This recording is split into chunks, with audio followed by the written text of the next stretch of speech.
கிழக்கு நியூஸ் நேயர்களுக்கு வணக்கம். நான் பத்ரி சேஷாத்ரி.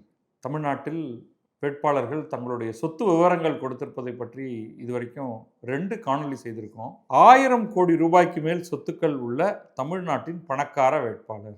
சொல்லப்போனால் இந்த ஒரே ஒரு நபர் மட்டும்தான் தனக்கு மட்டுமே 1000 கோடி ரூபாய்க்கு மேல் சொத்து இருக்குது அப்படின்னு சொல்லியிருக்காங்க. அந்த அம்மா அவங்களுடைய கணவர்கிட்ட 4000 கோடி ரூபாய்க்கு மேலே சொத்து இருக்குது அப்படிங்கிறதையும் சொல்லியிருக்காங்க. தமிழகம், பாண்டிச்சேரி ரெண்டுத்தையும் சேர்த்தாலே மிக அதிகமான பணம், சொத்து எல்லாம் இருக்கக்கூடிய ஒரே குடும்பம் இது மட்டும்தான். மீதி எல்லாம் பக்கா ஏழைகள் அரசியல் உலகத்தில் அப்படிங்கிற மாதிரியான ஒரு தகவல் நமக்கு கிடைக்குது.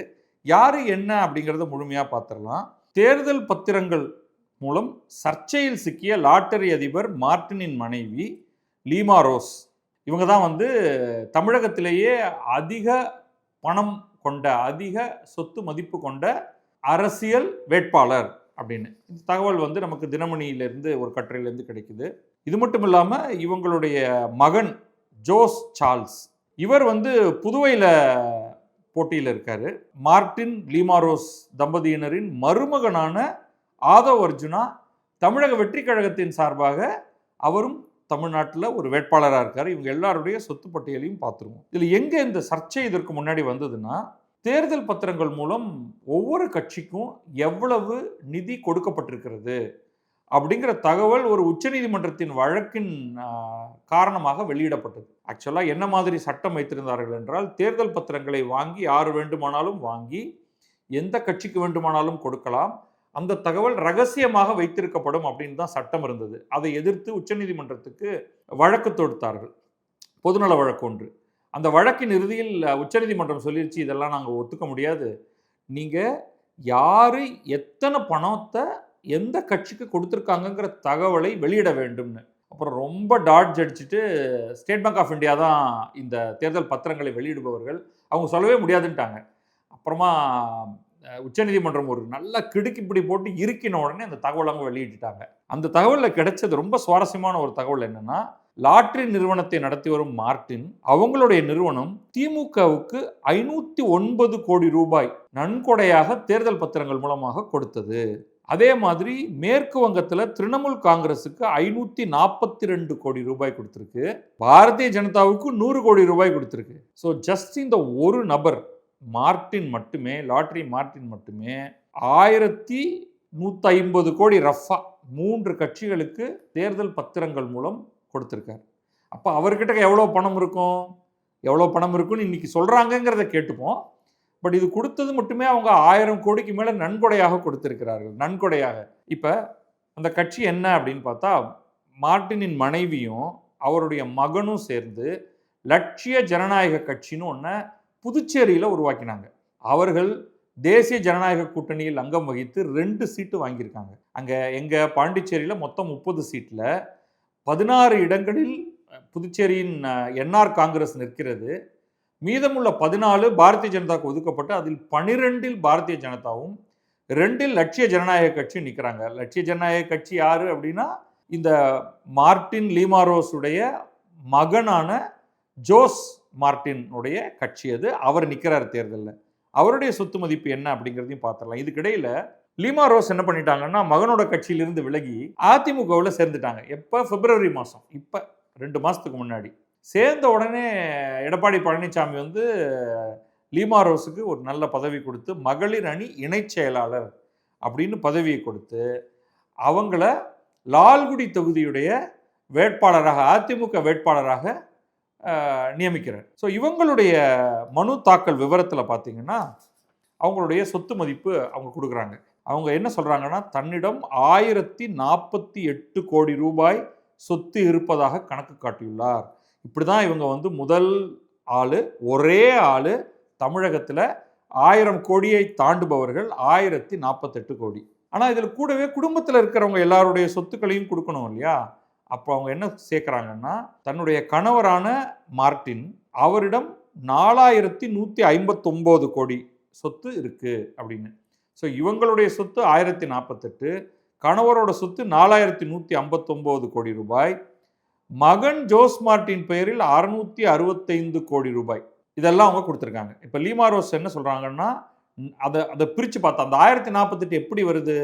அதில் 139.62 கோடி அசையும் சொத்துகள், அதாவது ரொக்கமாக, ஃபிக்ஸட் டெபாசிட்டாக, அது போன்ற மூவபிள் ப்ராப்பர்ட்டி, நிலம் மற்றும் வீடுகள், அசையா சொத்து, இம்மூவபிள் ப்ராப்பர்ட்டி 909.94 கோடி. இதே கணவர் மார்ட்டின் பேரில் இருக்கிறதுல அசையும் சொத்துகள் 3262 கோடி, அசையா சொத்துகள் 887.36 கோடி. இது மகன் ஜோஸ் மார்ட்டின் எப்படி பிரியுதுன்னா, அசையும் சொத்துகள் 225.56 கோடி, அசையா சொத்துகள் 439.21 கோடி. இதுதான் இந்த குடும்பத்தை சேர்ந்தவர்களுடைய சொத்து மதிப்பு. வெள்ளிவாக்கம் தொகுதியில் இருக்கக்கூடிய தமிழக வெற்றி கழகத்தின் சார்பாக போட்டியிடக்கூடிய மருமகன் ஆதவ் அர்ஜுனாவுக்கு என்ன மாதிரி சொத்து இருக்கு அப்படின்னு பார்த்துருவோம். அதில் அவர் என்ன போட்டிருக்காருன்னா, தன்னுடைய பிரமாண பத்திரத்தில் தனக்கு 197.52 கோடி ரூபாய் மதிப்பிலான சொத்துகள் இருக்கு. அதில் அசையும் சொத்துகள் 180.03 கோடி, அசையா சொத்துகள் 162.14 கோடி. அசையும் சொத்து 180, இப்போ மொத்தம் 197.52 இருக்கிறதுனால 180 போக 17 சொச்சம் அசையா சொத்துகள் அப்படின்னு வச்சுக்கணும். மனைவி டெய்சி அர்ஜுனா பேர்ல 162.14 கோடி ரூபாய் மதிப்பிலான சொத்துக்கள் இருப்பதாக தெரிவிச்சிருக்காரு. வருமான கணக்கும் சேர்த்திருக்காரு. 2024-25 ஆண்டுல இவர் 11.1 கோடி ரூபாய் வருவாய் ஈட்டியதாகவும், மனைவி 6.85 கோடி ரூபாய் வருவாய் ஈட்டியதாகவும் அவர் சொல்லியிருக்காரு. மற்ற தகவல்கள் என்ன கொடுத்திருக்காருன்னா, இவர் கிட்டக்க 2.29 கோடி மதிப்புள்ள 1691 கிராம் தங்க நகைகள், மனைவியிடம் 3.01 கோடி மதிப்புள்ள 2225.62 கிராம் தங்க நகை, 6.16 கோடி மதிப்பிலான வைர நகைகள் இருப்பதாக தெரிவிக்கப்பட்டிருக்கிறது. இதை தவிர பல்வேறு நிறுவனங்களில் ஆதவ் அர்ஜுனா 2.23 கோடி ரூபாய் முதலீடு செய்திருப்பதாகவும், இவருக்கு சொந்தமாக 4 வாகனங்கள் இருப்பதாகவும் தெரிவிக்கப்பட்டிருக்கு. சரி, இதில் வேற என்ன சுவாரஸ்யமான விஷயம் இருக்கு? இந்த செய்தியெல்லாம் பார்க்கும்போது இதெல்லாம் நம்ம தினமணியிலிருந்து நமக்கு கிடைக்குது. தமிழகத்தில் டாப் அரசியல் பணக்காரர்கள் யாரு? அவங்க கொடுத்திருக்கக்கூடிய செய்திகளின் அடிப்படையில், அவர்கள் கொடுத்திருக்கக்கூடிய செய்திகளின் அடிப்படையில் இதை நீங்க நம்புறீங்களாங்கிறத நீங்களே கேளுங்க. நம்பர் 1 யாருன்னா லீமா ரோஸ், ஏடிஎம்கே மார்ட்டின் ஃபேமிலியை சேர்ந்தவர், லாட்ரி மார்ட்டினுடைய மனைவி. இதான் நம்பர் 1, 1000 கோடிக்கு கொஞ்சம் மேலே. ரெண்டாவது யாரு? நடிகர் விஜய். அவர் 600 சொச்சம் கோடி அப்படின்னு சொல்லியிருக்காரு, 620 கோடி கிட்ட அப்படின்ட்டு. மீதி அம்புட்டு ஆளுங்களும் யாரு? டிஎம்கே, ஏடிஎம்கே. இதில் நம்ம லீமா ரோஸ் மார்ட்டினை விட்டுறணும். ஏன்னா அவங்களே தெளிவாக சொல்லியிருக்காங்க, நாங்கள் லாட்ரி தொழில் பண்ணக்கூடிய ஃபேமிலியிலேருந்து வரோம். லாட்ரி தமிழ்நாட்டில் தடை செய்யப்பட்டது. கேரளாவிலிருந்து பல மாநிலங்களில் நன்றாக கொடித்து கொண்டிருக்கக்கூடிய தொழில்.